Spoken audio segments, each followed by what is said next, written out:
Hey, Emeko Sai here, and I want to give you 10 tips on what it takes to make your first $1,000 online with Kindle publishing.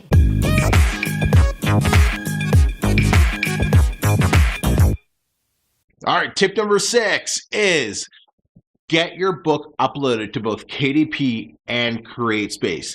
You want to make sure you have your book in both ebook and paperback form. The reason is this: by giving people multiple options to digest your information, your product, you're going to increase sales. Some people are diehard ebook fans. They love their Kindle device or whatever they're using. They're only going to purchase your ebook.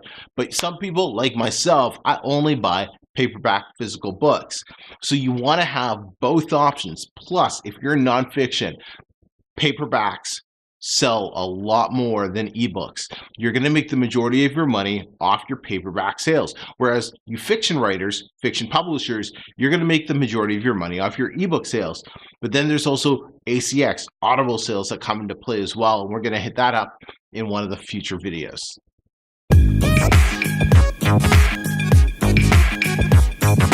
Hey, so if you want more great tips like this, be sure to check out my free book, The Self-Publishing Blueprint.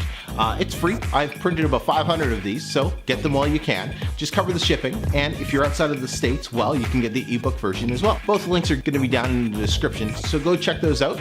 Till next time, everyone, I hope to help you hit your first $1,000 online with Kindle publishing.